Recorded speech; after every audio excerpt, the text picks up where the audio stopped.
Hi, ഞാൻ Melvin interior designer. അപ്പോൾ ഞാൻ ഇന്ന് ഈ വീഡിയോ എന്തിനാണ് ചെയ്യുന്നത് വെച്ച് കഴിഞ്ഞാൽ, ഇന്ന് കാലത്ത് എനിക്കൊരു സൈറ്റ് വിസിറ്റ് ഉണ്ടായിരുന്നു. ഒരു 4500 സ്ക്വയർ ഫീറ്റ് ഉള്ളൊരു വീടിൻ്റെ സൈറ്റ് ഇൻറ്റീരിയർ ചെയ്യാനായിട്ട്. അപ്പോൾ ക്ലയൻറ്റ് ഇന്നലെ വൈകിട്ടാണ് എന്നെ വിളിച്ചത്. എന്നിട്ട് പറഞ്ഞ് നമുക്കിങ്ങനെ ഒരു സൈറ്റ് ഉണ്ട്, ഒരു 4500 സ്ക്വയർ ഫീറ്റുള്ള വീടാണ്. അപ്പോൾ ഏകദേശം ഒരു 1,50,000 രൂപ, 1,50,000 അല്ല 1,50,00,000 രൂപ ആൾ കൺസ്ട്രക്ഷൻ്റെ സ്റ്റേജിൽ ഇപ്പോൾ ഓൾറെഡി ആ വീടിന് വേണ്ടിയിട്ട് ഇൻവെസ്റ്റ് ചെയ്ത് കഴിഞ്ഞു. ഇനിയിപ്പോൾ ആൾക്ക് ചെയ്യാനായിട്ടുള്ളത് ഒരു ഇൻറ്റീരിയറാണ് ചെയ്യാനായിട്ടുള്ളത്. അപ്പോൾ വേറൊരു ടീം വന്നിട്ട് ഇതിനെ നോക്കിയിട്ട് പറഞ്ഞത് 49 ലക്ഷം വേണമെന്നാണ് പറഞ്ഞത് ഇൻറ്റീരിയർ ചെയ്യാനായിട്ട്. അപ്പോൾ ഞാൻ വിചാരിച്ച് വേറൊരാൾക്ക് അടുത്തും കൂടി കൺസൾട്ട് ചെയ്തിട്ട് തീരുമാനിക്കാമെന്ന് വിചാരിച്ചിട്ടാണ് എന്നെ വിളിക്കുന്നതെന്ന് പറഞ്ഞു. അപ്പോൾ ഞാൻ പറഞ്ഞു ഓക്കെ ശരി, നമുക്ക് നോക്കാം, നമുക്ക് എങ്ങനെയാണെന്നുണ്ടെങ്കിൽ നോക്കിയിട്ട് ചെയ്യാം.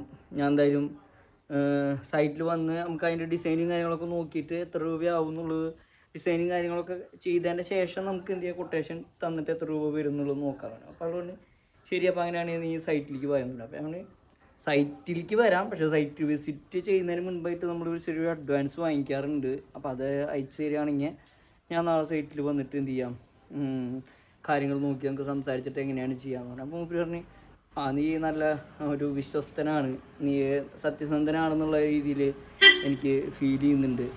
അപ്പോൾ നീ അങ്ങനെയാണെങ്കിൽ നീ നാളെ കാലത്ത് നീ സൈറ്റിലേക്ക് വായോ എന്ന് പറഞ്ഞു. അപ്പോൾ ഞാൻ പറഞ്ഞു 4500 സ്ക്വയർ ഫീറ്റുള്ള ഒരു വീടാണ്. അപ്പോൾ സൈറ്റ് വിസിറ്റിൻ്റെ ചെറിയൊരു എമൗണ്ട് ഇനിയിപ്പോൾ ഇയാളുടെ അടുത്ത് വാങ്ങിക്കണ്ട, അടുത്തല്ലേ, ജസ്റ്റ് പോയിട്ട് നോക്കിയിട്ട് എങ്ങനെയാണെങ്കിൽ തീരുമാനിക്കാന്നുള്ള രീതിയിൽ ഞാൻ പറഞ്ഞു ശരി, നാളെ ഇന്ന് വരാമെന്ന് പറഞ്ഞിട്ട് ഞാൻ ഫോൺ കിട്ടിയത്.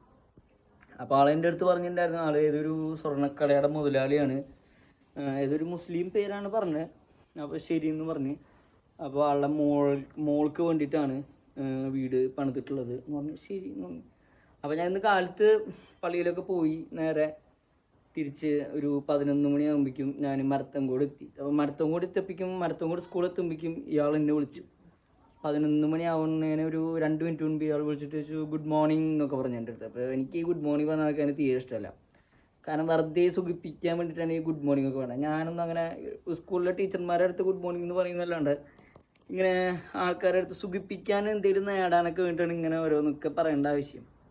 നമുക്ക് എന്തിനാ വല്ലാണ്ട് അല്ലെങ്കിൽ അങ്ങനെ ഒരു രീതിയിൽ ഞാൻ അങ്ങനെ പറയാറില്ല. അപ്പോൾ ഇയാൾ എൻ്റെ അടുത്ത് ഗുഡ് മോർണിംഗ് വന്നു. അപ്പം തന്നെ അപ്പം ഞാനും പറഞ്ഞു ശരി ഗുഡ് മോർണിംഗ് എന്നുള്ള രീതിയിൽ ഞാനും പറഞ്ഞിട്ട് നല്ല രീതിയിൽ തന്നെയാണ് പറഞ്ഞത്, ഗുഡ് മോർണിംഗ് എന്നൊക്കെ പറഞ്ഞു. അപ്പോൾ ഞാൻ പറഞ്ഞു അവിടെ പള്ളിയുടെ അവിടെ എത്തിയിട്ടുണ്ട്, അപ്പോൾ എവിടേക്കാണ് വരണ്ടേ ചോദിച്ചു. അപ്പോൾ നീ അവിടെ നിൽക്ക്, ഞാൻ എൻ്റെ മോനെ വിടാം, അപ്പോൾ അവൻ നിൻ്റെ അടുത്തേക്ക് വരും, എന്നിട്ട് സൈറ്റിലേക്ക് വന്നിട്ട് നമുക്ക് കാര്യങ്ങൾ ചെയ്യാൻ തന്നെ. അപ്പോൾ അവന് ശരി എന്ന് പറഞ്ഞു. അപ്പോൾ മൂപ്പര് അത് കഴിഞ്ഞിട്ട് പെട്ടെന്ന് ഫോൺ വെക്കുന്നതിന് മുൻപായിട്ട് പറഞ്ഞു ഞാനൊരു നമ്പറും കൂടി തരാം, അത് എൻ്റെ ഒരു റിലേറ്റീവിൻ്റെയാണ്, അപ്പോൾ അവർക്ക് കൂടി ഇൻറ്റീരിയറിൻ്റെ വർക്ക് ചെയ്യിക്കാനായിട്ടുണ്ട്, അപ്പോൾ ആ നമ്പർ ഒന്ന് നോട്ട് ചെയ്യുന്നുണ്ട്. അപ്പോൾ നമുക്ക് എന്തെങ്കിലും നേരിൽ കണ്ടതിൻ്റെ ശേഷം നമുക്ക് നോട്ട് ചെയ്താൽ പോരെ, അത് കാര്യങ്ങൾ ബാക്കിയുള്ള കാര്യങ്ങൾ ഇനി അടുത്ത ഈ പ്രൊജക്റ്റിൻ്റെ കാര്യങ്ങൾ റെഡി ആയതിൻ്റെ ശേഷം അടുത്തതിനെ പറ്റിയിട്ട് ചിന്തിച്ചാൽ പോരെ എന്ന് ചോദിച്ചു. അപ്പോൾ മൂപ്പര് പറഞ്ഞു അല്ല ഇപ്പം തന്നെ ഒന്ന് നോട്ട് ചെയ്തുകൊണ്ട്. അപ്പോൾ ഞാൻ വാട്സപ്പിൽ നമ്പർ നോട്ട് ചെയ്ത് അത് കഴിഞ്ഞ് മുന്നേ മൂപ്പരൻ്റെ അടുത്ത് പറഞ്ഞു നീ ആ നമ്പറേക്ക് ഒരു 2500 രൂപ നീ ഇപ്പം തന്നെ ഒന്ന് അയച്ചു കൊടുക്കണം, അപ്പോൾ ആൾക്ക് ഒരു 2500 രൂപ അയച്ചു കൊടുക്കണം. അപ്പോൾ ഞാൻ ചോദിച്ചു അതെങ്ങനെയാണ്, അത് അങ്ങനെ 2500 രൂപ അങ്ങനെ പെട്ടെന്ന് അയച്ചു കൊടുക്കാൻ പറ്റില്ല, വെറുതെ അങ്ങനെ 2500 രൂപയെന്ന് ഒരാൾക്ക് അങ്ങനെ അയച്ചു കൊടുക്കാൻ പറ്റില്ല എന്നാണ്. അപ്പോൾ മൂപ്പര് പറഞ്ഞു എനിക്ക് അങ്ങനെ അയച്ചു കൊടുക്കാൻ പറ്റില്ല എന്ന് ചോദിച്ചു.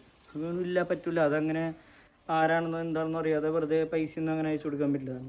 അങ്ങനെയാണ് നീ പൊക്കോ. അപ്പോൾ കാലത്ത് സൈറ്റ് വിസിറ്റ് ഉണ്ട് എന്ന് പറഞ്ഞിട്ട് മരത്തങ്കോട് വരെ വിളിച്ച് വരുത്തിയിട്ട് ഇവർ പറയാണ് പൈസ അയച്ചു കൊടുക്കാൻ പറ്റില്ലെങ്കിൽ നീ പൊക്കോന്ന്. അപ്പോൾ ഇത് 2500 തട്ടാൻ വേണ്ടിയിട്ട് ഓൺലൈനിൽ നിന്ന് നമ്പറും തപ്പിയിട്ട് വിളിക്കുന്ന ഓരോ ടീമുകളാണ്. അപ്പോൾ ഈ ഗൂഗിളിലാണെന്നുണ്ടെങ്കിൽ നമ്മുടെ ബിസിനസ് ഇൻറ്റീരിയർ ഡിസൈനേഴ്സ് എന്നൊക്കെ അടിക്കുമ്പോൾ എൻ്റെ ബിസിനസ് കാര്യങ്ങളൊക്കെ വരുന്ന കാരണം കൊണ്ട് നമ്പർ കിട്ടാൻ എളുപ്പമാണല്ലോ. അപ്പോൾ 49 ലക്ഷം 4500 സ്ക്വയർ ഫീറ്റ് 1.5 കോടിയുടെ കൺസ്ട്രക്ഷൻ ഇപ്പോൾ ഓൾറെഡി ചെയ്തു എന്നൊക്കെ പറയുമ്പോൾ നമ്മൾ വിചാരിക്കില്ലോ ഒരു 2500 അയച്ചു കൊടുത്താലും ആ വർക്ക് നമുക്ക് പിടിക്കാലോ എന്നൊക്കെ വിചാരിച്ചിട്ട് നമ്മളേനെ അല്ലെങ്കിൽ മണ്ടന്മാരേനെ വീഴ്ത്താൻ വേണ്ടിയിട്ടാണ് ഇവന്മാരൊക്കെ ഇരിക്കണത്. അപ്പോൾ നമ്മൾ പിന്നെ അങ്ങനത്തെ കാര്യങ്ങളൊക്കെ കേൾക്കുമ്പോഴേക്കും വളരെയധികം ശ്രദ്ധിച്ചിട്ട് കാര്യങ്ങൾ ചെയ്യുന്നതുകൊണ്ട് ഞാനത് അയച്ചു കൊടുക്കാൻ നിന്നില്ല. അപ്പോൾ ഞാൻ പോലീസ് സ്റ്റേഷനിൽ പോയിട്ട് ഞാൻ പറഞ്ഞു ഇങ്ങനെ ഒരു കാര്യം ഉണ്ട് എന്ന് പറഞ്ഞിട്ട് നമ്പർ 2 അവർക്ക് കൊടുത്ത്. അപ്പോൾ അവർ പറഞ്ഞ് ഞങ്ങൾ അവിടെ നിന്ന് വിളിച്ചു നോക്കി, അപ്പോൾ സ്വിച്ച് ഓഫാണ്. പിന്നെ വാട്സപ്പിൽ അവരുടെ DP ഞാൻ നോക്കിയപ്പോൾ ഏതൊരു അറബിയുടെ ഫോട്ടോ കിട്ടുന്നുണ്ട്, അത് നല്ല കാശാനാന്ന് അറിയിക്കാൻ വേണ്ടിയിട്ടായിരിക്കും. പിന്നെന്താ ഒരു നമ്പറിൽ ഒരു ഫാമിലി ഫോട്ടോ ഇട്ടിട്ടുണ്ട്, അത് അയാളുടെ ഫാമിലി ഫോട്ടോ ഒന്നുമല്ല, ആളെന്നെ വിളിച്ചത് കുറച്ചുകൂടി തന്ത വൈബാണ് എന്നെ വിളിച്ചത്. പക്ഷേ ഫോട്ടോയിൽ കുറച്ചുകൂടി പ്രായം കുറവുള്ള ഒരു ഫാമിലിയുടെ ഫോട്ടോയ്ക്കാണ് ആൾ ഇട്ടേക്കണത്. അപ്പം അങ്ങനെ പലതരത്തിലുള്ള തട്ടിപ്പായിട്ട് 2500 ഇങ്ങനെ 2500 അടിച്ചെടുക്കാനായിട്ട് പിന്നെ ആളെ വിളിക്കുമ്പോൾ സ്വിച്ച് ഓഫ് ഉണ്ടാവും.